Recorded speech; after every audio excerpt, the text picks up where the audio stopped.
ഈ രാഷ്ട്രീയമായിട്ടുള്ള ഈ പ്രതികാരത്തിൻ്റെ ഭാഗമായിട്ട് അപ്പോൾ ഇന്ന് 2 ദിവസം മുന്നേ സംസാരിച്ചപ്പോൾ പറഞ്ഞിരുന്നു ഈ എക്സാലോജിക്കുമായിട്ടുള്ള ബന്ധപ്പെട്ടുള്ള കേസുകൾ.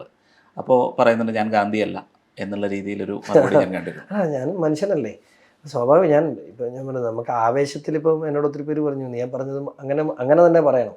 അങ്ങനെ അല്ല ഈ കേസ്. കാരണം ഇത് എൻ്റെ എന്താണ് ഇയാളുമായി ബന്ധപ്പെട്ട് ഇയാൾക്ക് നിരവധിയായ സാമ്പത്തിക ഇടപാടുകൾ കർത്തയുമായി ഉണ്ട് എന്നുള്ള എല്ലാവർക്കും അറിയാം. കേരളത്തിലെ അത്യാവശ്യം എന്നെപ്പോലെ തന്നെ 100-200 പേർക്ക് അറിയാവുന്ന കാര്യമാണ്. അപ്പോൾ ഇത് എനിക്കറിയാവുന്നിടത്തുനിന്ന് ഞാൻ കുറച്ച് ഹോംവർക്ക് ചെയ്ത് തുടങ്ങി, കുറേ കാര്യങ്ങൾ പഠിച്ചു തുടങ്ങിയപ്പോൾ പല കാര്യങ്ങൾ പല ഇൻഫർമേഷൻസ്. ഇപ്പോൾ നിയമസഭയിൽ വന്ന ഇൻഫർമേഷൻ എന്ന് പറഞ്ഞാൽ PT പണ്ട് പറഞ്ഞ കാര്യങ്ങളുണ്ട്. പപ്പ 2011 CMRൻ്റെ സ്റ്റേറ്റ്മെൻറ്റിൽ a prominent politician from central Kerala കാരണമാണ് അവർക്ക് എലിമിനേറ്റ് കിട്ടാതെ പോയെന്ന് എഴുതിയിട്ടുണ്ട്. അത് PC ജോർജാണ് 2011 CMRൻ്റെ റിപ്പോർട്ടിലുള്ള. അപ്പം 2011 പപ്പ ഇവർക്കെതിരെ നിലപാട് സ്വീകരിച്ചിട്ടുണ്ട്. അപ്പോൾ അങ്ങനെ നമ്മൾ ഇതിൽ മുതൽ വലിയ ഹോംവർക്ക് ചെയ്തു. മാത്രമല്ല എൻ്റെ അഡ്വക്കേറ്റും അദ്ദേഹത്തിൻ്റെ ഓഫീസുമൊക്കെ ഞാൻ കൊടുത്ത ഡാറ്റയിന്മേൽ കൃത്യമായ ഇൻഫർമേഷൻസ് എനിക്ക് തന്നു. എനിക്ക് ഇത് പ്രിപ്പയർ ചെയ്യാൻ ഞാനറിയാലോ, ഞാനൊരു പൊതുപ്രവർത്തകനാണ്, ജനപ്രതിയാണ്, ഒരു പാർട്ടിയുടെ പ്രതിനിധിയാണ്, ബാങ്കിൻ്റെ വൈസ് ചെയർമാനാണ്. പിന്നെ എനിക്ക് സ്വന്തമായിട്ട് ഞാൻ പറഞ്ഞല്ലോ, ഞാൻ ഈ രാഷ്ട്രീയം കൊണ്ട് ജീവിക്കുന്ന ആളല്ല. എനിക്ക് സ്വന്തമായൊരു വരുമാനം ഉണ്ടാക്കി ജീവിക്കണമെന്ന് കൃത്യമായ ബോധ്യമുള്ള മനുഷ്യനാണ് ഞാൻ. കൃഷിയും കൊണ്ടും അതുപോലെ എനിക്ക് നേരത്തെ കൺസ്ട്രക്ഷൻ ഉണ്ടായിരുന്നു, വീട് പണിത് കൊടുക്കുന്ന റിയൽ എസ്റ്റേറ്റ് കൺസ്ട്രക്ഷൻ ഉണ്ടായിരുന്നു. അതൊക്കെ ഇപ്പോൾ ഇല്ല, അതൊക്കെ നേരത്തെ നിന്നുപോയി. അതുപോലെ ഗുണകരമല്ലായിരുന്നു, ലാഭകരമല്ലായിരുന്നു, അങ്ങനെ നിർത്തിപ്പോയാണ്. അപ്പോൾ അങ്ങനെ അതുകൂടാതെ ഇപ്പോൾ പൂർണ്ണമായും ഞാൻ കൃഷിയിലാണ്. എനിക്കിപ്പോൾ കൃഷി ലാഭമായിട്ട് കൊണ്ടു നടക്കാൻ കഴിയുന്നുണ്ട്. ഞാൻ ആ ആത്മവിശ്വാസത്തിലാണ് ഞാൻ എല്ലാവരെയും കൃഷിയിലേക്ക് തിരികെ വിളിക്കുന്നത്. അപ്പം അവിടെ നിന്നുമൊക്കെ ഉണ്ടായൊരു ഊർജ്ജത്തിൽ നിന്നും ഞാൻ അതിനു വേണ്ടി ഒരു സമയം, ശരിക്കും പറഞ്ഞാൽ ആഴ്ചയിൽ ഒരു ദിവസം ഞാൻ കഴിഞ്ഞ ജൂലൈ മാസം മുതൽ ആഴ്ചയിൽ 1-2 ദിവസം ഞാൻ ഇതിനു വേണ്ടി തന്നെ മാറ്റി വെച്ചിരുന്നു. അത് പിന്നെ ഞാൻ ആർക്കെതിരെയാണ് ഫൈറ്റ് ചെയ്യാൻ പോകുന്നത് എനിക്ക് നല്ല ബോധ്യമുണ്ട്. അതുകൊണ്ട് തന്നെ ഒരു ആരോപണമായി മാറാൻ പാടില്ല. കയ്യിൽ ഉള്ള ഡോക്യുമെൻറ്റുകളെ സംസാരിക്കാവുള്ളൂ. ഇപ്പോൾ എൻ്റെ കയ്യിലുള്ള എൻ്റെ കയ്യിലുള്ള ഡോക്യുമെൻറ്റ്സ് മുഴുവൻ ഞാൻ പെറ്റീഷൻ കൂടാതെ അഡീഷണൽ ഡോക്യുമെൻറ്റ്സ് ആയിട്ട് ഞാൻ മിനിസ്ട്രി ഓഫ് എക്സ്റ്റേണൽ അഫയേഴ്സിന് കൊടുത്തിട്ടുണ്ട്. കാരണം എൻ്റെ ഈ ഡോക്യുമെൻ്റ് വെച്ചുകൊണ്ടിരിക്കാൻ പറ്റില്ല, ഇത് തലപോകുന്ന കാര്യങ്ങളാണ് പലതും. ഞാൻ കൊടുത്തിട്ടുള്ള അവർക്ക് കൊടുത്തിട്ടുള്ള ഡോക്യുമെൻറ്റിൻ്റെ 50% വിവരങ്ങളെ ഇപ്പോഴും മാധ്യമങ്ങൾക്ക് ലഭിച്ചിട്ടുള്ളൂ. ഇനിയും പുറത്തു വരാനുള്ള, കാരണം അത് അന്വേഷണത്തെ ബാധിക്കാതിരിക്കാൻ വേണ്ടിയുള്ള പല കാര്യങ്ങളുണ്ട്. കാരണം ആത്യന്തികമായി ഇപ്പോൾ ഇതൊരു പെറ്റീഷൻ കൊടുക്കുമ്പോൾ പബ്ലിസിറ്റി എന്നതിനേക്കാൾ കൂടുതൽ ഞാൻ ലക്ഷ്യം വെച്ച കാര്യത്തിലെത്തണം. അത് കൃത്യമായ അന്വേഷണം നടക്കുകയും കുറ്റക്കാരനാണെങ്കിൽ, ഞാൻ ഇപ്പോഴും പറയുന്നൊരു കാര്യം, കുറ്റക്കാരനാണെങ്കിൽ കുറ്റക്കാരനെതിരെ നടപടിയെടുക്കണം. അല്ലെങ്കിൽ മുഖ്യമന്ത്രി കുറ്റക്കാരനാണെങ്കിൽ അദ്ദേഹത്തെ നിരപരാധിയാണെന്ന് അന്വേഷണ സംഘം തെളിയിക്കട്ടെ. അപ്പോൾ ഇതിനകത്ത് കുറ്റക്കാരനാണെന്ന് എനിക്ക് കൃത്യമായ രേഖകളിലൂടെ ബോധ്യപ്പെട്ടതുകൊണ്ടാണ്. എനിക്ക് ബോധ്യപ്പെട്ട പോലെ തന്നെ ROCക്കും ബോധ്യപ്പെട്ടതുകൊണ്ടും മിനിസ്ട്രി ഓഫ് എക്സ്റ്റേണൽ അഫയേഴ്സിന് ബോധ്യപ്പെട്ടുകൊണ്ടാണല്ലോ 212 എൻക്വയറി 210 പ്രഖ്യാപിച്ചതിന് ശേഷം അതിനപ്പുറത്തേക്ക് കറപ്ഷൻ ഉണ്ട് എന്നതുകൊണ്ടാണല്ലോ 212 പോയത്. ഈ ഒരു സർപ്രൈസ് എൻട്രി ആയിരുന്നു. അതായത് ഈ ഒരു വിഷയമായിട്ട് ബന്ധപ്പെട്ട് കാടും പടലും തല്ലി നടക്കുന്ന ഒരു പ്രതിപക്ഷമായിരുന്നു ഉണ്ടായിരുന്നു. ഇപ്പോൾ കോൺഗ്രസ് തന്നെ കുറച്ച് തുടങ്ങി, പിന്നെ അത് ഇങ്ങനെ നേർത്ത് വരികയായിരുന്നു. അപ്പോഴാണ് ഈ ഒരു ഷോൺ ജോർജിൻ്റെ ഒരു സർപ്രൈസ് എൻട്രി വരുന്നത്. അതിലേക്ക് വരാൻ ആ ഒരു തുടക്കം എങ്ങനെയാണത് ഇങ്ങനെ ഒരു വലിയ ഒരു അഴിമതി ഇവിടെ ഉണ്ടായിരുന്നു എന്നുള്ളതിലേക്ക് എത്താൻ കാരണമായത് എങ്ങനെയായിരുന്നു? എനിക്ക് ഇത് ദൈവം കൊണ്ട് തന്നതൊക്കെ ഞാൻ പറഞ്ഞ ദൈവത്തിൻ്റെ ഒരു കരസ്പർശം ഈ കേസിലുണ്ട്. ഞാൻ ഒരിക്കലും പ്രതീക്ഷിക്കാത്ത രേഖകൾ. ഇതിനകത്ത് ഏറ്റവും ക്രൂഷ്യലായ ഒരു രേഖ എനിക്ക് തന്നതാരാന്ന് എനിക്ക് ഇപ്പോഴും അറിയില്ല. വളരെ സത്യസന്ധമായി പറയാം. ആ ചെറുപ്പക്കാരനെ ഒരു എറണാകുളത്തുള്ള ഒരു ചെറുപ്പക്കാരൻ എനിക്ക് വാട്സപ്പിൽ ഒരു രേഖ അയച്ചു തന്നു. എന്നിട്ട് ചോദിച്ചു, ഈ കേസുമായി ഞാൻ പരാതി കൊടുത്തു എന്ന് പത്രത്തിൽ വാർത്ത വന്നതിന് ശേഷമാണ് എനിക്കൊരു വാട്സപ്പിൽ ചേട്ടാ ഇതെന്താണെന്ന് ചോദിച്ചു. അപ്പോൾ എനിക്കത് ആ ഒരു എൻട്രി അതെന്താണെന്ന് എനിക്ക് മനസ്സിലായില്ല. ഞാനത് ചാർട്ടേഡ് അക്കൗണ്ടൻറ്റിനെ ഏൽപ്പിച്ചു, ഞാനുമായിട്ട് ബന്ധപ്പെട്ട ചാർട്ടേഡ് അക്കൗണ്ടിനെ ഏൽപ്പിച്ചു. ഞാൻ അഡ്വക്കേറ്റിനെ അയച്ചു. പുള്ളിക്ക് മനസ്സിലായില്ല. പുള്ളിയും അത് ടെക്നിക്കൽ ടീമിനെ ഏൽപ്പിച്ചു. ഈ ചാർട്ടേഡ് അക്കൗണ്ട്സുമായിട്ട് ബന്ധപ്പെട്ട ടെക്നിക്കൽ ടീമിനെ ഏൽപ്പിച്ചു. അതിനുശേഷം പുള്ളിക്ക് അദ്ദേഹത്തിന് റിപ്ലൈ കിട്ടി, ഇത് മറ്റൊരു നിർണായകമായ തെളിവിലേക്കാണ് പോകുന്നത്, എനിക്ക് തന്ന പയ്യനാരെന്ന് നടത്തില്ല. ഇതുമായിട്ട് ബന്ധപ്പെട്ട് പിന്നെ 135 കോടി രൂപ അഴിമതി ഉണ്ടായി. എന്തിനു വേണ്ടി?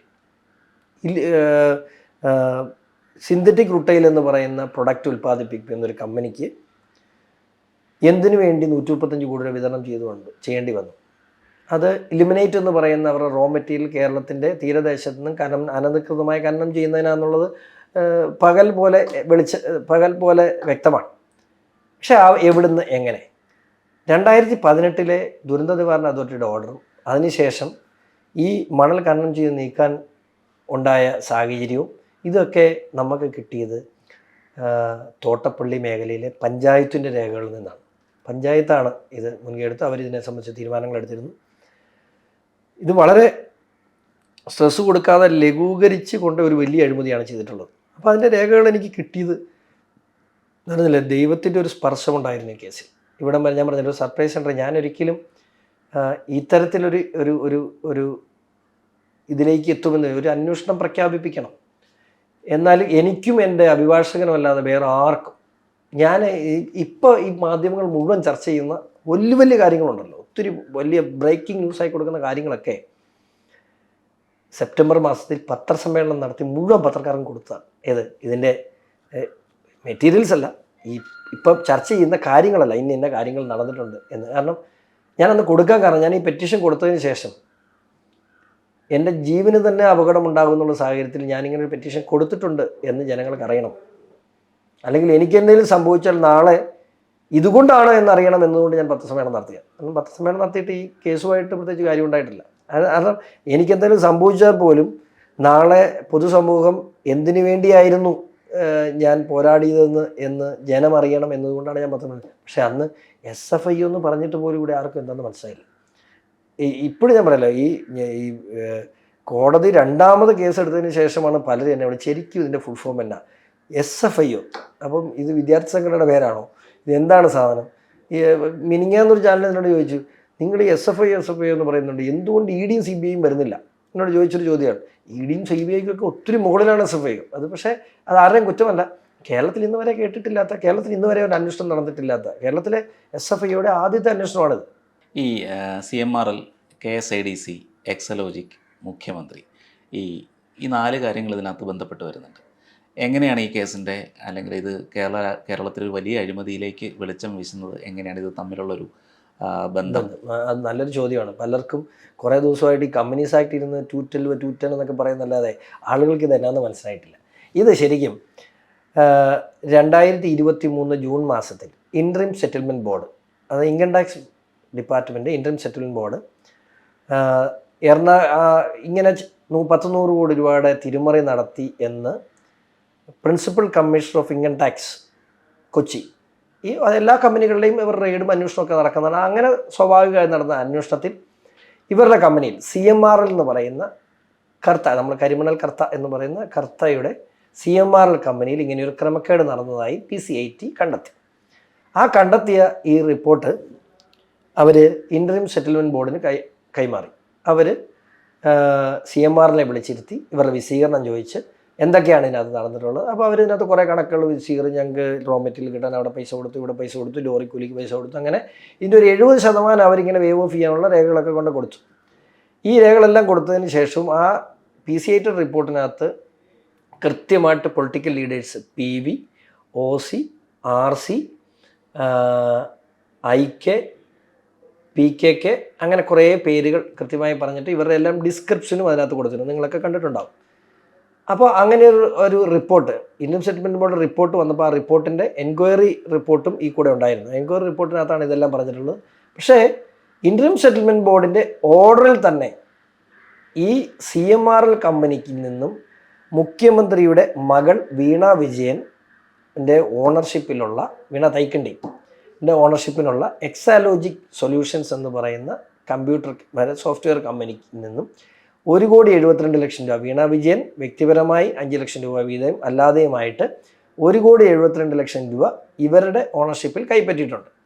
ആ കൈപ്പറ്റിയതിനെ സംബന്ധിച്ച് ഇവരുടെ എൻക്വയറിയിൽ ഏതെങ്കിലും തരത്തിലുള്ള സേവനങ്ങൾ ഇവർക്ക് ലഭിച്ചിട്ടില്ല എന്ന് ഇവരുടെ ഫിനാൻസ് ഓഫീസറും IT ഡിപ്പാർട്ട്മെൻറ്റ് കൈകാര്യം ചെയ്യുന്നവരും കൃത്യമായി അവർക്ക് മൊഴി കൊടുത്തു.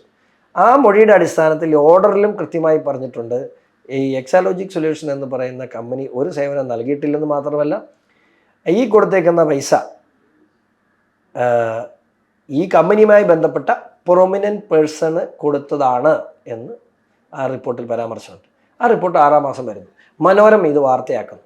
പുറകെ ശ്രീ മാത്യു കുഴൽനാടന് ഇതിൻ്റെ പുറകെ കുറച്ച് പത്രസമ്മേളനങ്ങൾ കാര്യങ്ങളൊക്കെ നടത്തി പുള്ളി ഇതിനെ കുറച്ച് നിയമസഭയിൽ അവതരിപ്പിക്കുകയും കുറച്ച് പ്രക്ഷോഭമൊക്കെ ഉണ്ടാവുകയും ചെയ്തു. ഞാനപ്പോൾ ആ സമയത്ത് അദ്ദേഹത്തെ വിളിച്ചിരുന്നു.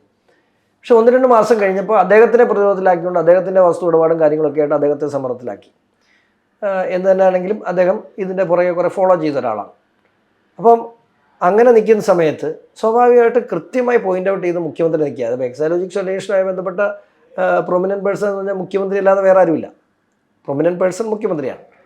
അങ്ങനെ ഒരു പരാമർശം ഉണ്ടായിട്ട് അത് തിരുത്തണമെന്ന് മുഖ്യമന്ത്രി ആവശ്യപ്പെട്ടിട്ടില്ല. ഇത് പുറത്തു വന്നു. ഇതിനെ സംബന്ധിച്ച് 135 കോടി രൂപ രാഷ്ട്രീയ പ്രവർത്തകർക്ക് വിതരണം ചെയ്തു എന്ന് കൃത്യമായ ആ റിപ്പോർട്ടിലുണ്ട്. അതിനെക്കുറിച്ച് ആരും അന്വേഷിച്ചിട്ടില്ല. അന്വേഷിക്കണമെന്ന് ആരും ആവശ്യപ്പെട്ടിട്ടില്ല. ഇവിടെ വിജിലൻസ് അന്വേഷിക്കാൻ ഇങ്ങനെ ഒരു നീക്കം നടത്തിയിരുന്നു. അതിനെക്കുറിച്ചൊരു കോടതിയിൽ വന്ന് വിജിലൻസ് കോടതി മൂവാറ്റുപുഴ തള്ളി. കാരണം അതിന് രേഖകളില്ല എന്ന് പറഞ്ഞാൽ തള്ളിയത്. അത് പ്രോപ്പറായിട്ടുള്ളൊരു പെറ്റീഷൻ്റെ അഭാവമായിട്ടാണ് എനിക്കിപ്പോഴും തോന്നുന്നത്. ആ വിഷയം ആ പെറ്റീഷണർ ആത്മഹത്യ ചെയ്യുന്ന സാഹചര്യം ഉണ്ടായി. പെറ്റീഷണറുടെ കുടുംബം ആ പെറ്റീഷൻ മുമ്പോട്ട് കൊണ്ടുപോകണ്ടെന്ന് പറഞ്ഞപ്പോൾ ഹൈക്കോടതി അത് ഏറ്റെടുത്ത് അമിക്കസ് ക്യൂറിയെ വെച്ച് അന്വേഷണത്തിൽ ആ കോടതിയുടെ പരിഗണന വന്നു. പക്ഷേ ഇതൊന്നും വിജിലൻസ് എൻക്വയറി ആയിട്ട് ബന്ധപ്പെട്ട ഇപ്പം PC ജോർജിനെ കുറിച്ച് അന്വേഷിക്കാൻ ഷോൺ ജോർജിനെ ഏൽപ്പിച്ച് എങ്ങനെ ഇരിക്കും? അതുപോലെയാണ് മുഖ്യമന്ത്രിയെക്കുറിച്ച് അന്വേഷിക്കാൻ മുഖ്യമന്ത്രിയുടെ കീഴിലുള്ള വിജിലൻസ് ഡിപ്പാർട്ട്മെൻറ്റിനെ ഏൽപ്പിക്കുന്നത്. കാരണം ഈ ഉദ്യോഗസ്ഥൻ ചെന്ന് സല്യൂട്ട് അടിച്ചിട്ട് വേണ്ടേ അവിടെ അന്വേഷിക്കാൻ. അപ്പോൾ അത് എവിടെ എത്തും എന്നുള്ള കാര്യത്തിൽ എനിക്ക് നല്ല ബോധ്യമുള്ളതുകൊണ്ട് തന്നെയാണ് ഞാൻ ഇതിൻ്റെ പ്രിപ്പറേഷൻ ആരംഭിച്ചത്. ഏറെക്കുറെ 1 മാസം കൊണ്ടാണ് ഞാൻ പെറ്റീഷൻ പ്രിപ്പയർ ചെയ്ത്. എൻ്റെ അഭിഭാഷകനും അദ്ദേഹത്തിൻ്റെ ഓഫീസും എന്നെ സഹായിച്ചു. പെറ്റീഷൻ നൽകിയതിന് ശേഷം ഞാൻ 1 മാസം വെയിറ്റ് ചെയ്തു. ശരിക്കും ഞാൻ 1 മാസം കഴിഞ്ഞ് കൊടുക്കാൻ നിർത്തും. അപ്പോൾ എൻ്റെ രാഷ്ട്രീയപരമായ ചില തിരക്കുകളും കാര്യങ്ങളും കൊണ്ട് ഞാൻ 1 മാസം കൂടെ വെയിറ്റ് ചെയ്തു. എനിക്ക് പരാതി നൽകി 1 മാസം കഴിഞ്ഞപ്പോൾ മിനിസ്ട്രി ഓഫ് കോർപ്പറേറ്റ് അഫയേഴ്സിൽ നിന്നും എനിക്കൊരു മറുപടി ലഭിച്ചു. താങ്കളുടെ പരാതി റിപ്പോർട്ടിനായി കമ്പനീസ് റീജിയണൽ ഡയറക്ടർക്ക് കൈമാറിയെന്ന്. അതിനുശേഷം പിന്നെ 1 മാസം കൂടെ പോയിട്ടും ഒരു ആക്ഷന് സ്പീഡില്ല. അങ്ങനെ സ്ലോലി പോകേണ്ട ഒരു കേസല്ലല്ലോ. പക്ഷേ അവരുടേതായ പ്രാക്ടിക്കലായിട്ടുള്ള സ്റ്റെപ്സ് ആയിരിക്കും എടുത്തത്. പക്ഷേ എന്നെ സംബന്ധിച്ചിടത്തോളം അതൊരു സ്പീഡി ഒരു ഇത് നടന്നില്ല. അതുകൊണ്ട് തന്നെ ഞാൻ ഡിസംബർ മാസം 13-ാം തീയതി കോടതിയെ റിട്ട് സമർപ്പിച്ചു. ഈ കേസിൽ അന്വേഷണം SFIO അന്വേഷണം ആവശ്യപ്പെട്ട് റിട്ട് സമർപ്പിച്ചു. അത് കഴിഞ്ഞ് പിന്നെ എല്ലാം സ്പീഡായിരുന്നു. അത് കഴിഞ്ഞ് ഇമ്മീഡിയറ്റ്ലി തന്നെ ഇവർക്ക് 2 പേർക്കും വിശദീകരണം ചോദിച്ചു. CMRലും KSIDCയിലും വിശദീകരണം ചോദിച്ചുകൊണ്ട് ROC കത്ത് കൊടുത്തു. അതിൻ്റെ കോപ്പി എനിക്ക് വന്നു. അതിനുശേഷം അവരുടെ റിപ്ലൈ അവർ ഫയൽ ചെയ്തു. ആ റിപ്ലൈ എനിക്ക് ROC അപ്പം തന്നെ അവരുടെ റിപ്ലൈ കിട്ടിയപ്പോൾ തന്നെ എനിക്ക് കമ്മ്യൂണിക്കേറ്റ് ചെയ്തതിന് ഒബ്ജക്ഷൻ ഫയൽ ചെയ്യാൻ പറഞ്ഞു. ഞാൻ പിറ്റേ ദിവസം തന്നെ ഒബ്ജക്ഷൻ ഫയൽ ചെയ്തു. അതിനുശേഷം കോടതിയിൽ കേസ് വന്നപ്പോൾ വരുന്നതിന് തൊട്ട് മുമ്പ് അവർ 210 അനുസരിച്ചുള്ള കമ്പനീസ് ആക്ട് 210 അനുസരിച്ചുള്ള എൻക്വയറി, അതായത് കമ്പനികളിൽ നടക്കുന്ന തിരിമറികളെക്കുറിച്ച് അന്വേഷിക്കുന്ന സെക്ഷൻസ് ഉൾപ്പെടുന്നതാണ് 210. അത് പ്രകാരവും കുറ്റങ്ങൾ ധാരാളം ഉണ്ടെങ്കിൽ പോലും നമ്മൾ പറഞ്ഞ കറപ്ഷൻ, അഴിമതി, ആരൊക്കെ കാശ് വാങ്ങി, അതിൻ്റെ പുറകിൽ മണല്, കേരളത്തിൻ്റെ ധാതുമതൽ എത്രമാത്രം ഒട്ടിച്ചു, അങ്ങനെ ഒരു ക്രിമിനൽ സ്വഭാവമുള്ള ഒഫൻസുകൾക്ക് നേരെ 210 ഒന്നും ചെയ്യാൻ കഴിയില്ല എന്ന ബോധ്യത്തിൻ്റെ അടിസ്ഥാനത്തിൽ ഞാൻ 212 തന്നെ വേണം എന്നാവശ്യപ്പെട്ടു. KSIDC സുപ്രീം കോടതിയിലെ സീനിയർ അഭിഭാഷകരെ നിങ്ങളൊക്കെ വായിച്ചിട്ടുണ്ടാകും. 25 ലക്ഷം രൂപ മുടക്കിയാണ് അദ്ദേഹത്തിന് ഇവിടെ വന്നത്. CMRൽ കൊണ്ടുവന്നത് മുൻ അഡ്വക്കേറ്റ് ജനറലായ വ്യക്തിയാണ്, തമിഴ്നാട് അഡ്വക്കേറ്റ് ജനറലായിരുന്ന വ്യക്തിയാണ്. അത് അവരൊക്കെ വന്നു.